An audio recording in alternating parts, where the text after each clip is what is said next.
The galactic Concord had existed for thousands of years. Dozens of peaceful species lived under its shining law.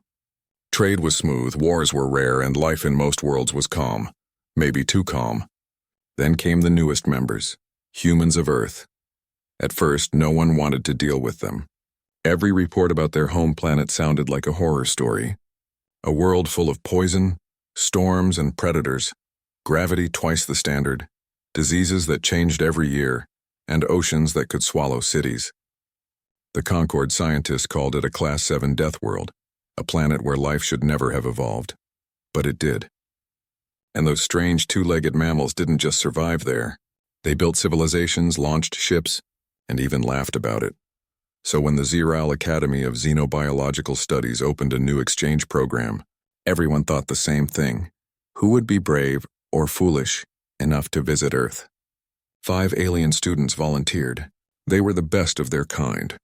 Talor, a crystal-skinned scholar from the cool moon of Varos. Creel, a soft-shelled being who had never seen direct sunlight. Marak, a feathered linguist who could taste emotions. Rin, a floating jelly creature with 6 eyes and a gentle voice. And Jaro, the youngest, curious and always asking questions. They came to Earth thinking they would study primitive survival culture. Instead, they met Dr. Elena Voss, their human guide. Elena was a tall woman with calm eyes and a voice full of energy. She greeted them at the shuttle dock, where the air shimmered with heat and the smell of salt water. "Welcome to Earth," she said, smiling. "Try not to panic." The aliens looked around. The sky was bright, the wind strong, and waves crashed against the metal walls of the ocean platform. The gravity pressed on their bodies like a heavy blanket. "This pressure," Rin whispered. "Is something wrong with the stabilizers?" Elena laughed. "No stabilizers. That's just Earth saying hello." For the next few days, the students tried to adjust. The food was spicy, the light too bright, and the noise, humans talking, laughing, music everywhere, was overwhelming. Yet everywhere they went, they saw life. Plants grew in cracks of metal decks. Birds flew even through rain. They began their lessons at the Pacific Research Dome, a giant structure floating over the deep ocean. It was part laboratory, part city, home to scientists, families, and schools. Elena explained, "This area was once underwater after the ice caps melted. Humans rebuilt it. We like challenges." The aliens soon realized she wasn't joking. Humans had turned ruined deserts into green gardens, frozen tundras into power stations, and dead cities into coral farms. Still, the visitors were nervous. Earth felt unpredictable. One morning, Talor was studying the chemical makeup of ocean water when the sky suddenly darkened. "What is happening?" Talor asked. Elena glanced upward. "Storm's coming." The wind began to rise. Waves hit the dome. Within minutes, the air was full of mist and roaring thunder. Lightning flashed across the horizon. The aliens froze. On their world, storms were mild, soft rains that lasted hours. This was chaos. "Inside. Move!" Elena shouted. She ran across the platform, her hair whipping in the wind. The aliens followed, slipping and stumbling as rain hit them like small stones. A bolt of lightning struck the ocean so close that the water exploded upward. The dome's alarm blared. The aliens screamed in their own languages. Elena reached a control panel, sealed the doors, and activated the storm shields. The transparent barrier rose around the dome, shimmering blue as it held back the fury of the sea. Inside, the air was thick with the sound of thunder. The aliens huddled together. Elena simply wiped the rain off her face and sighed. "That was fast," she said, catching her breath. Creel trembled. "You call this normal?" Elena nodded. "Mild tropical storm. Happens every few weeks." They could not believe it. On their worlds, a storm like that would be a national disaster. Here, humans just made stronger walls. Later that evening, after the sky cleared, the students watched through the glass as the sun set over the golden water. The storm had passed as suddenly as it came. Birds already flew again, and humans walked outside as if nothing had happened. Jaro finally spoke. "How do you live like this?" Elena smiled softly. "We don't fight the planet. We learn to dance with it." Over the next few months, the students traveled to other parts of Earth. In the Andes Mountains, they saw humans climbing cliffs thousands of meters high, not for research, not for survival, but for fun. In Australia, they met locals who laughed about spiders the size of a child's hand.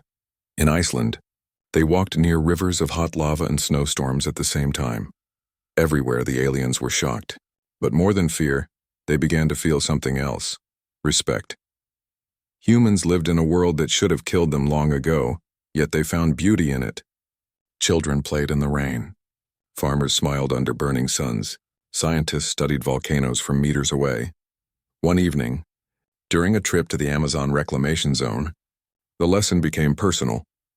The team was collecting samples of newly restored plant life when Jarro stepped into the wrong patch of grass. A small, bright creature shot out and bit his arm. Jarro screamed in pain. His skin turned pale green as the poison spread. The aliens panicked. None of their medkits worked. The venom was unknown to them. Elena knelt beside Jarro and looked at the bite. Without hesitation, she pulled out a small knife, made a quick cut near the wound, and pressed her own blood against it. The aliens gasped. "You're contaminating yourself," Talor shouted. "Trust me," Elena said calmly. "Human blood carries certain enzymes that can neutralize most organic toxins here. Or it'll fail and we both die trying." Minutes felt like hours. Then Jarro's color slowly returned. The swelling faded. His breathing steadied. Everyone stared at her. "How did you know that would work?" Rin asked. Elena shrugged. "Didn't know. I just wasn't going to lose him." That night, Jarro sat silently beside her by the campfire. The others rested, still shaken. The jungle was full of sounds: insects, animals, distant thunder. "Your world is terrifying," Jarro said quietly, "but you're not afraid." Elena smiled, watching sparks rise into the night. "Of course I'm afraid. Every creature here is. That's what keeps us alive." He looked at her face, tired but strong, soft but determined, and realized something the Concord had never understood. Humans were not fearless. They were simply brave in spite of fear. When they returned to the research dome weeks later, the aliens began to notice small things they had missed before. The way humans laughed during dangerous work. The way children learned to swim before they could read. The way cities were built on coasts that might flood, yet no one planned to move. It wasn't recklessness. It was belief that they could always adapt, always rebuild. During their final month, the students were invited to give a small talk at the Academy's Earth branch. Dozens of humans filled the room to hear about their experiences. Talor stood up first, his crystalline voice clear. "We expected monsters and disasters. Instead, we found people who live among both and call them home." The humans laughed softly at that. Elena, standing near the back, smiled. Then Creel added, "On our worlds, life is gentle. Here, life is a battle, but one that humans fight with joy." When the speeches ended, applause filled the hall. The aliens looked around, surprised. Applause wasn't common in their culture. It felt warm, alive, like the pulse of the planet itself. After the ceremony, the group prepared to leave Earth. They were no longer the same students who had arrived. They carried data, samples, and memories that no textbook could describe. As they boarded their shuttle, Jarro turned for one last look at the blue world below. Clouds swirled like white paint, oceans shimmered, storms brewed. Dangerous, beautiful, unstoppable. He asked Elena one last question. "Why do you think the galaxy calls Earth a death world?" She chuckled. "Because they're half right." Jarro tilted his head. "Half?" Elena looked at the horizon where sunlight touched the ocean. "Yes, Earth was a death world. It tried to kill us for millions of years. But we learned. We adapted. Now it's our teacher and our home." The shuttle lifted, engines roaring. The alien students watched through the window as the planet grew smaller. None of them spoke for a long time. Finally, Rin whispered, "They say humans are dangerous." Talor replied quietly, "Yes, but not because they destroy." He looked at the glowing sphere of Earth. "They are dangerous because they endure." The alien students had returned home from Earth, but the memory of that strange, wild planet stayed with them. Back at the Zyral Academy of Xenobiological Studies, they were treated like heroes. Professors asked endless questions. Scientists wanted samples, data, and interviews. The students shared everything they had learned: the storms, the jungles, the strength of the humans. But when they spoke about human courage, some listeners laughed. "Impossible," one elder scientist said. "No species can survive such a world without extreme technology." Another muttered, "Or perhaps humans are simply reckless animals." The students argued, But most of the Concord still did not believe them. The humans were seen as newcomers, unpredictable and emotional, not a civilization of value, just survivors from a cursed planet. Then only 3 months after their return, a strange signal came through the galactic network. It was a distress alert from Earth. The warning at first, everyone thought it was a communication test, but the message repeated clear and simple. Large object detected. Impact predicted in 26 hours. Requesting all available assistance. The Concord analyzed the data. A massive asteroid almost 50 kilometers wide was heading toward Earth. Big enough to destroy the entire biosphere, an extinction-level event. Panic spread across the galactic channels. The Concord was far away, and even with their fastest ships they couldn't reach Earth in time. The alien students, Talor, Creel, Rin, Marak, and Jarrow, felt their hearts sink. They remembered the people they had met, especially Dr. Elena Voss. "Can't we help?" Jarrow asked. "The distance is too great," the Academy director replied. "By the time a rescue fleet arrives, Earth will already be gone." The students refused to accept that. They used every connection, every favor to access live feeds from Earth satellites. What they saw left them speechless. There was no chaos, no panic. Instead, humans were already working. The response on every continent, lights turned on in the night. Engineers, scientists, pilots, millions of them, were building something. Huge missiles rolled out from hidden silos. Spaceports launched ships nonstop. Orbital platforms shifted position.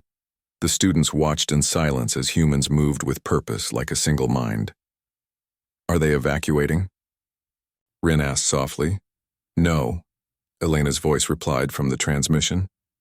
Her image appeared on screen, tired but calm. "We're staying. You can't survive that impact," Creel shouted. Elena smiled faintly. "Maybe not, but we're not going to just wait to die." The fire in the sky 20 hours later, Earth's orbit filled with human ships. They were old, rough, and patched together, but fast. Thousands of rockets armed with fusion warheads pointed at the incoming asteroid. The humans called it Operation Skyguard. In command, Dr. Elena Voss stood aboard an orbital station, her hair floating in zero gravity. Around her were pilots, engineers, and scientists from every nation. "All right," she said over the comms. "You know the rules. We only get one chance. Let's show the galaxy what Earth can do." The countdown began. The asteroid was close enough now to see with the naked eye, a glowing mountain moving faster than sound itself. When the timer reached 0, the sky turned white. Thousands of missiles launched together, leaving bright trails across space. Explosions flared against the asteroid's surface. Pieces broke off, burning as they entered Earth's atmosphere. But the main body kept coming. It was still too large. On the alien homeworlds, scientists shook their heads. "They can't stop it," they said. "It's hopeless," but Talor, Creel, Rin, Marak, and Jarrow didn't agree. They had seen humans face worse odds before. Storms, poisons, monsters, and still smile. Elena's voice came through the last transmission. "Stage 2. All ships move to manual control. Let's finish this the human way." The human way, dozens of human ships turned and accelerated directly toward the asteroid. No one expected them to survive. They were too small, too fragile. But they carried powerful engines, nuclear cores, and magnetic rams. Their goal was not to destroy, but to push. One by one, the ships rammed into the asteroid, firing engines at full thrust even as they shattered apart. Each collision shifted the rock's path by a few degrees. "Those are suicide missions," Rin whispered, horrified. "Not suicide," Jarrow said softly. "Sacrifice." Within minutes, the asteroid's trajectory began to curve. Just slightly, but enough. On the final approach, only one ship remained intact. The Horizon, commanded by Elena herself. Her last message echoed through every network of the Concord. "To my students out there, might remember what I told you. Fear keeps you alive. Courage makes you human. Let's give the galaxy something to remember." Then her ship fired its engines and vanished into the asteroid's shadow. A light brighter than a star filled the sky. The asteroid broke apart completely. The largest pieces burned harmlessly in Earth's upper atmosphere. The planet shook, but it endured. Earth lived. The aftermath. When the dust cleared, the alien students wept. The Concord was silent. For days, no one could find words. The official report said that 27,000 human pilots had given their lives that day. But they had saved not only their planet but every species who ever doubted them. If the asteroid had continued, its debris might have hit nearby colonies. News of the event spread through every world. At first, the other species couldn't believe it. They flew into it? On purpose? Yes, the report said, because they decided that dying while fighting was better than waiting for death. The humans became legends overnight. For the first time, the galaxy understood why Earth had survived when so many other Deathworlds had not. The lesson weeks later, the 5 alien students stood before the conquered council. The chamber was full, ambassadors, scientists, military leaders. Everyone waited to hear their testimony. Talor spoke first. His crystal body reflected the light. You called Earth a death world because of its storms and its dangers, he said. But you were wrong. He paused, looking around. It is not the planet that makes it deadly. It is the people who live there. Murmurs spread through the crowd. Creel continued, voice trembling but strong. Humans live where others would perish. They adapt faster than any known species. They don't fear change, and they run toward it. Rin floated forward, glowing softly. They taught us that survival is not about safety. It's about courage. Then Jaro, the youngest, stepped to the center and lifted a small hologram, an image of Dr. Elena Voss smiling. She saved me once, he said. She didn't know if it would work. She just tried because she didn't want to lose a friend. He looked up at the silent council. That's what humans are. They face the impossible, not because they think they can win, but because they can't stand doing nothing. Merrick spread her feathered arms. You fear them because they come from a hard world. But that world also gave them something the rest of us lost long ago, the will to fight for life. For a long moment, no one spoke. Then the Grand Chancellor of the Conquered rose slowly. Perhaps, she said softly, we have misjudged them. The message from Earth a few days later. A small transmission arrived from Earth. It was faint but clear. The humans were rebuilding, already repairing satellites, launching new stations, and sending probes toward the asteroid field. The message was short and carried no sadness, only pride. We're fine. Tell the students we made it, and next time the galaxy needs saving, we'll be ready. Jaro smiled through tears as the message ended. That's her, he whispered. A new understanding. Over the next year, everything changed. The Concord rewrote their classifications. Earth was no longer just a death world. It was now listed as Class 7, Survival Origin World, the birthplace of a species forged by struggle, tempered by chaos, and strengthened by compassion. Trade increased.